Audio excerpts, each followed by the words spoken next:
अब बात आरसीए में सियासी खींचतान की करेंगे। राजस्थान क्रिकेट संघ की आंतरिक राजनीति एक बार फिर से सुर्खियों में है। राजधानी स्थित केएस सैनी स्टेडियम में आरसीए की एडहॉक कमेटी की एक महत्वपूर्ण बैठक कड़ी सुरक्षा व्यवस्था के बीच आयोजित की गई। बैठक की अध्यक्षता आरसीए संयोजक और भाजपा विधायक जयदीप बिहाणी ने की, लेकिन यह बैठक भी विवादों से अछूत नहीं रही और अंततः लंबी खींचतान के बाद स्थगित कर दी गई। यह रिपोर्ट देखिए। Gujarat cricket association Maharashtra RCA के दो गुटों में खींचतान, एक दूसरे पर आरोप प्रत्यारोप। हंगामे के बाद बैठक स्थगित। आरसीए की बैठक में उस वक्त हंगामा हो गया जब पाली क्रिकेट संघ के सचिव धर्मवीर सिंह को मीटिंग से बाहर निकाल दिया गया, जिससे आरसीए के अंदर चल रही गुटबाजी और आपसी मतभेद खुलकर सामने आए। एडहॉक कमेटी के 6 में से 4 सदस्य धनंजय सिंह खेमसर, धर्मवीर सिंह, रतन सिंह और हरीश चंद्र सिंह ने संयोजक जयदीप बिहाणी पर आरसीए को राजनीतिक मंच की तरह इस्तेमाल करने और एक तरफा फैसला लेने के आरोप लगाए। काफी देर तक चले हंगामे के बाद बैठक को स्थगित कर दिया गया। राजनीतिकरण हो रहा है, नियमों का खुला उल्लंघन किया जा रहा है। आपको अभी रणवीर जी ने बताया, ये साफ साफ कोर्ट का ऑर्डर है। मैं आप सारे मीडिया के बंधुओं के साथ एक फोटोकॉपी शेयर करूंगा। इसमें साफ साफ लिखा है कि मेजॉरिटी के बिना कन्वीनर निर्णय नहीं ले सकते। The work of a convener is to chair a meeting. और 4 सदस्यों के बिना, मेजॉरिटी के बिना निर्णय नहीं लिए जा सकते। पिछले 2 महीने से मैंने आपको 18 तारीख को भी बताया था, हमारी सहमति के बिना, हमारी जानकारी के बिना बार बार सर्कुलर निकाले जा रहे हैं। हमारा एक ही विनम्र निवेदन था कि उन सारे सर्कुलर को खारिज किया जाए, क्योंकि वो हमारी सहमति से नहीं हुए थे। हमारा यही विनम्र निवेदन था। आप इनसे पूछ लो, इनसे मेजोरिटी से बात कर लो कि आपने आपका जो किया हुआ काम है। तो इन्होंने सबने कहा कि आपने जो भी निर्णय लिए उन निर्णय को हम सबको खारिज करते हैं। आपने जो भी आज 25 तारीख से पहले जो भी निर्णय लिए उनको हम लोग नहीं मानते। वो रिजोल्यूशन जो था, उस रिजोल्यूशन की बात हुई, उस रिजोल्यूशन को उन्होंने मानने से इनकार कर दिया और कहा कि पहले तो आप ये बताओ आप किस कैपेसिटी में यहाँ बैठे हो। मैंने कहा मैं राजस्थान सरकार के द्वारा बनाई गई एडहॉक कमेटी का मेंबर हूँ। आरसीए संयोजक जयदीप बिहाणी ने स्पष्ट किया कि पाली संघ की मान्यता रद्द की जा चुकी है, इसलिए धर्मवीर सिंह को बतौर एडहॉक सदस्य बैठक में भाग लेने की अनुमति नहीं दी जा सकी।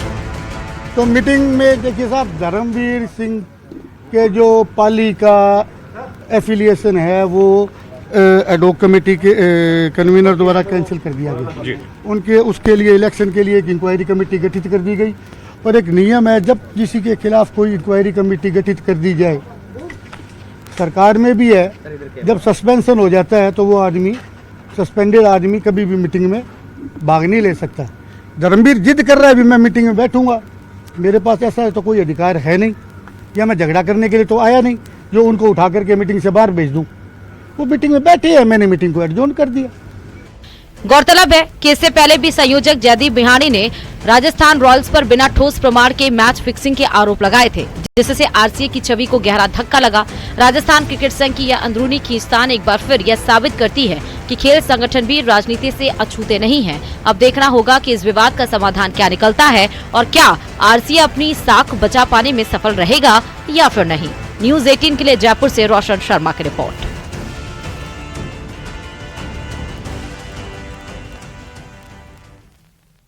खबर कोटा से है, जहां के महावीर नगर थाना इलाके में एक मकान में हुई चोरी की लाइव तस्वीर सामने आई है। अज्ञात बदमाश ने घर में घुसकर गैस का खाली सिलेंडर चुराने की वारदात को अंजाम दिया और मौके से फरार हो गया। तस्वीरों में ये देखा जा सकता है कि किस प्रकार बदमाश बेखौफ होकर के घर में घुसता है और चंद मिनट में ही सिलेंडर चुराने की वारदात को अंजाम देकर वहां से फरार हो जाता है। फरियादी ने चोरी की शिकायत महावीर नगर थाने में दे दी है। तस्वीर सामने आई है जो कि आपको स्क्रीन पर दिखाते हैं। आप देखिए चोरी की ये वारदात सीसीटीवी में कैद हो गई है, जहां पर चंद मिनटों में खाली सिलेंडर ये चोर उड़ा करके लेकर के जाता है। बाइक की टंकी पर सिलेंडर को रखता है और वहां से फरार हो जाता है।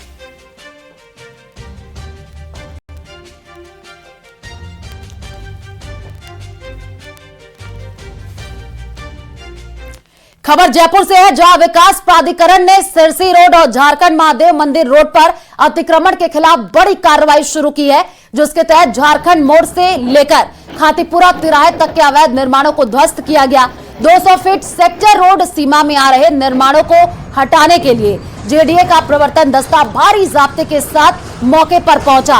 सुबह से ही जेसीबी और अन्य मशीनों की मदद से सेक्टर रोड में आ रहे निर्माणों को हटाया गया है। इस क्षेत्र में कई बार नोटिस देने के बावजूद निर्माण नहीं हटाए गए थे, जिसके बाद आज की कार्रवाई अनिवार्य हो गई। जेडीए अधिकारियों का कहना है कि सभी को पहले ही समय पर नोटिस दिए जा चुके थे और ये कार्रवाई नियम अनुसार हुई है।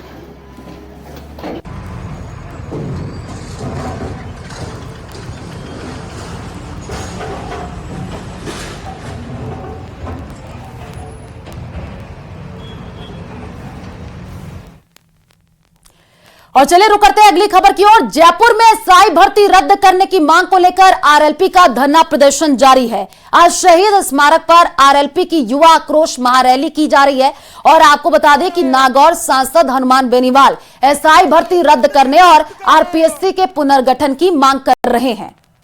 आप सभी से निवेदन रहेगा, जिनको देखने के इन आने वाली राजस्थान की नई पीढ़ी का फ्यूचर कैसे सुरक्षित रहे, कैसे राजस्थान पे हमारे बच्चे, हमारी बेटियां आधी रात को भी कहीं भी निकले उस सुरक्षित महसूस करें। किस तरह राजस्थान का जो सम्मान आज से 25-30 साल पहले देश के अंदर था, कैसे उस सम्मान को लौटाएं, इसको लेके आज इस आक्रोश रैली का आयोजन किया गया। शाहपुर से बड़ी खबर है। शाहपुरा थाना पुलिस की बड़ी कार्रवाई देखने को मिली है। अंतर्राज्यीय हथियार तस्कर गिरफ्तार हुआ है। 25,000 रुपए का इनामी है कुलदीप ठाकुर। बाबा गैंग का सक्रिय सदस्य कुलदीप ठाकुर बताया जाता है और आपको बता दें कि हथियार तस्कर के पास भारी मात्रा में हथियार बरामद हुआ है। 7 पिस्टल, 12 मैगजीन, 1 कट्टा और 33 कारतूस बरामद किए गए हैं। बड़ी खबर इस वक्त आपको बता रहे हैं, शाहपुरा थाना पुलिस की बड़ी कार्रवाई देखने को मिली है, जहां पर अंतर्राज्यीय हथियार तस्कर गिरफ्तार हो चुका है। 25,000 रुपए का इनामी है कुलदीप ठाकुर, जिसकी गिरफ्तारी हुई है। बाबा गैंग का सक्रिय सदस्य कुलदीप ठाकुर है। हथियार तस्कर के पास भारी मात्रा में हथियार बरामद हुआ है और जो हथियार बरामद हुआ है वो तस्वीर हम आपको स्क्रीन पर दिखा रहे हैं, जिसमें 7 पिस्टल, 12 मैगजीन और 1 कट्टा, साथ ही साथ 33 कारतूस बरामद कर लिए गए हैं। बाबा गैंग का सक्रिय सदस्य कुलदीप ठाकुर, जिसकी गिरफ्तारी हो चुकी है। जयपुर से ये बड़ी खबर आपको बता रहे हैं, जहां पर बड़ी कार्रवाई देखने को मिली है। शाहपुरा थाना पुलिस को बड़ी कामयाबी हाथ लगी है और हथियार तस्कर के पास भारी मात्रा में हथियार बरामद हुआ है। हथियार हम आपको दिखा भी रहे, क्या कुछ बरामद हुआ है। 7 पिस्टल, 12 मैगजीन बरामद हुआ है। में एसपी साहब के निर्देशन में अवैध हथियारों के विरुद्ध अभियान चलाया गया, सभी थानाधिकारियों को निर्देशित किया गया। इसी क्रम में आज एक कुख्यात अवैध हथियार के तस्कर कुलदीप ठाकुर को गिरफ्तार किया गया है। कुलदीप ठाकुर का साथी प्रदीप शेखावत 10 मई को 3 पिस्टल और 7 मैगजीन के साथ गिरफ्तार किया गया था, जिस कार्रवाई के दौरान कुलदीप ठाकुर फरार हो गया था। आज सूचना संकलित कर शाहपुरा एसएचओ और डीएसटी टीम ने कुलदीप ठाकुर को पंजाब के डेरा बस्सी नाम की जगह थाना लालरू से गिरफ्तार किया है। उसकी इत्तला से हथियारों का एक बड़ा जखीरा बरामद हुआ है, जिसमें 7 पिस्टल, 1 देसी कट्टा, 12 मैगजीन और 33 कारतूस हैं। उससे पूछताछ में कई चौंकाने वाले खुलासे हुए हैं कि अभी तक वो मध्य प्रदेश के अवैध रूप से हथियार बनाने वाले निर्माताओं से 100 से अधिक हथियार प्राप्त कर राजस्थान, पंजाब और हरियाणा के अपराधियों को सप्लाई कर चुका है। इस बारे में उससे अनुसंधान किया जा रहा है। जिन जिन अपराधियों को उसने हथियार सप्लाई किए हैं, उस बारे में अनुसंधान से तथ्य एकत्रित कर आगे की कार्रवाई की जाएगी। हादसा हुआ है, घाटी में असंतुलित होकर के खाद से भरा ट्रक पलटा है। उदयपुर से बीकानेर खाद से भरा ट्रक जा रहा था और घटना में ट्रक का चालक और परिचालक घायल हो गए हैं। दोनों घायलों को जोधपुर रेफर किया गया है। वाहन चालकों ने पुलिस को सूचना दी है। सूचना मिलते ही मौके पर पुलिस पहुंची है। दोनों घायलों का जोधपुर में इलाज चल रहा है। पाली से ये बड़ी खबर, काली घाटी में सड़क हादसा हुआ है। तस्वीर सामने आई है जो आपको दिखा रहे हैं। घाटी में असंतुलित होकर के खाद से भरा जो ट्रक था वो अचानक से पलट गया। घटना में ट्रक और साथ ही साथ जो ट्रक का चालक है, आपको बता दें परिचालक, दोनों घायल बताए जा रहे हैं। उदयपुर से बीकानेर खाद से भरा ये ट्रक जा रहा था, तभी ये बड़ा हादसा हो गया। तस्वीर आपको दिखा रहा है, आप देखिए कैसे जो है खाद से भरा ये ट्रक पलट गया और घटना में ट्रक का चालक और परिचालक दोनों ही घायल बताए जा रहे हैं। उदयपुर से बीकानेर खाद से भरा हुआ ये ट्रक जा रहा था, तभी ये बड़ा हादसा हो गया। सुधांश पंत के निर्देश पर अभी झुंझुनू जिला कलेक्टर राम अवतार मीणा के कार्यकाल में जमीनों के नामांतरण करने के मामलों की जांच संभागीय आयुक्त कर रही हैं। शहर के रोड नंबर 3 पर करोड़ों की बेशकीमती जमीन को लेकर के भी नया अपडेट आया है, जिसके बाद मामले में न केवल कलेक्टर बल्कि कई अधिकारी कर्मचारी लपेटे में आ सकते हैं। जमीन को लेकर प्रभावित 2 दर्जन से अधिक परिवारों को महत्वपूर्ण दस्तावेज मिले हैं, जिससे साबित होता है कि जिस जमीन पर वे काबिज हैं वो उनके द्वारा कानून के अंतर्गत और पैसे देकर खरीदी गई थी। दरअसल 2 बीघा से ज्यादा जमीन को लेकर एक परिवार ने कलेक्टर के रेवेन्यू कोर्ट में दावा किया था। जिस जमीन पर 2 दर्जन से अधिक मकान बने हैं वो उनके परिवार की है। कलेक्टर ने फैसला देते हुए दावे को सही माना और जमीन का पुराने खातेदार के नाम नामांतरण खोलने का आदेश दे दिया। संभागीय आयुक्त कार्यालय में इसकी अपील की, जिस पर स्टे दिया गया था।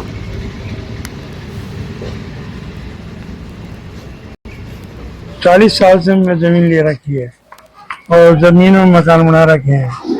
लाइट कनेक्शन और पानी कनेक्शन दोनों है, बिजली कनेक्शन भी है और बराबर जमीन का पट्टा भी है, रजिस्ट्री भी है। कलेक्टर बिना सुने नोटिस दिया, बिना नोटिस सब दिए।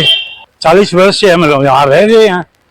पानी का, बिजली का, पट्टे का सारा का बना हुआ है हमारे कागजात। फिर इन्होंने कलेक्टर साहब ने 1-1.5 महीने में ऐसा नामांतरण पत्र है ना खोल दिया कि वापिस उनके नाम चढ़ाई जाए जमीन। ये जमीन मेरे दादाजी के नाम से ली है और पिताजी को 40 साल से हम का बिजनेस पे और सारे पट्टे वट्टे कॉमर्शियल बने हुए हैं। इसमें 15-20 परिवार परेशान हो रखे हैं, आए दिन हमारे को धमकी दे रहे हैं। त्रिनेत्र गणेश मंदिर मार्ग को अचानक से बंद कर दिया गया। सुबह सवेरे से ही रणथंभौर दुर्ग में 2 टाइगर का मूवमेंट था। रणथंभौर के दुर्ग में दरगाह के पास 2 टाइगर सुबह सवेरे से विचरण कर रहे थे और इसकी सूचना श्रद्धालुओं ने वन विभाग तथा पुरातत्व विभाग को दी। वन विभाग द्वारा तस्दीक किए जाने से यह सिद्ध हुआ कि दरगाह के पास 2 टाइगर लगातार मूवमेंट कर रहे और ऐसे में श्रद्धालुओं को किसी भी तरह का कोई खतरा नहीं हो, इसके लिए वन विभाग ने शाम तक के लिए गणेश धाम से रणथंभौर से गणेश मंदिर मार्ग को बंद कर दिया गया।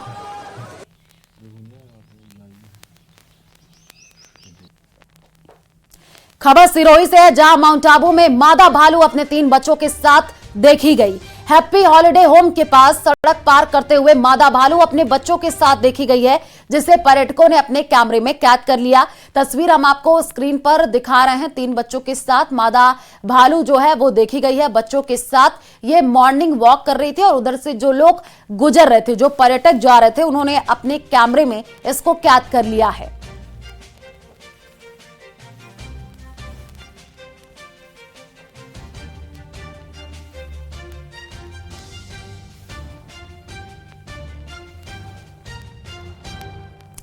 करौली शहर पिछले 9 सालों से हर बारिश में जलभराव और बाढ़ जैसे हालात का सामना कर रहा है। इसका मुख्य कारण है रियासतकालीन जल निकासी व्यवस्था के अहम हिस्से 3 दरवाजे का क्षतिग्रस्त होना है, जिसकी मरम्मत 2016 में भारी बारिश से टूटने के बाद आज तक नहीं हो पाई है। प्रशासनिक लापरवाही के चलते अब तक स्थायी समाधान नहीं निकाला जा सका है। यह रिपोर्ट देखिए।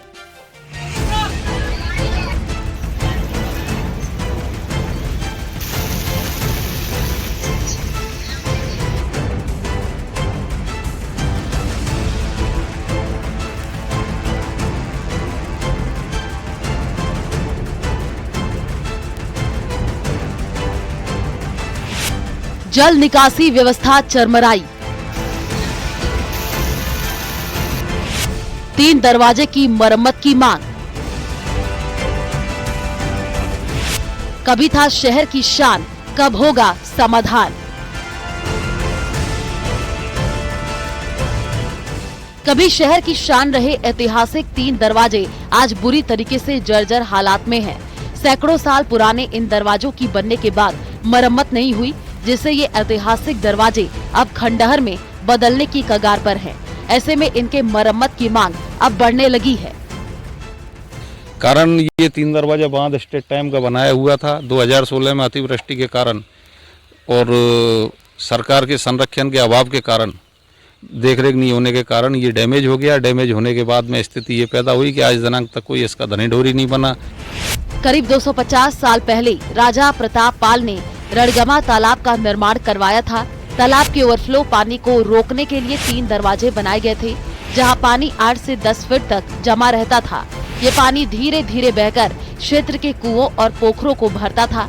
ये व्यवस्था लंबे समय तक कारगर रही, लेकिन 16 जुलाई 2016 को आई तेज बारिश में 3 दरवाजे क्षतिग्रस्त हो गए, जिसके क्षतिग्रस्त होने के कारण करौली शहर पिछले 9 सालों से हर बारिश में जलभराव और बाढ़ जैसे हालात का सामना कर रहा है। बारिश के दिनों में शहर के बग्गी खाना, होली खिड़कियां, गौशाला क्षेत्र सहित कई निचले इलाकों में पानी भर जाता है। 2016 और 2024 में रिकॉर्ड बारिश के दौरान तो हालात इतने गंभीर हो गए कि लोगों को सिविल डिफेंस और एसडीआरएफ की मदद से रेस्क्यू करके घरों से निकाला गया। स्थानीय निवासी लोगों ने कहा कि अगर समय रहते समाधान नहीं हुआ तो वो विरोध प्रदर्शन के लिए मजबूर होंगे और इसकी पूरी जिम्मेदारी प्रशासन की होगी। 15 दिनों में काम चालू होना चाहिए और 15 दिनों में काम चालू नहीं आया तो पूरी जनता कोर्ट में, कलेक्ट्री में हत्या देगी। चाहे गाड़ी घोड़ा बंद हो, चाहे राजा, चाहे थाना हो, चाहे कचहरिया, कोई भी है, लेकिन पब्लिक हटेगी नहीं। जब बच्चा बच्ची मरो चाहे आदमी मरो। वहीं इसको लेकर नगर परिषद सभापति राजरानी शर्मा ने कार्यकारी आयुक्त और एसडीएम प्रेमराज मीणा ने 3 दरवाजों का निरीक्षण कर प्रस्ताव भेजा है। सभापति ने आश्वासन दिया है कि बारिश से पहले मरम्मत कार्य शुरू कर दिया जाएगा। और चलिए फिलहाल इस बुलेटिन में इतना ही। बाकी खबरों के लिए आप देखते रहिए प्रदेश का number 1 news channel news 18 Rajasthan. नमस्कार।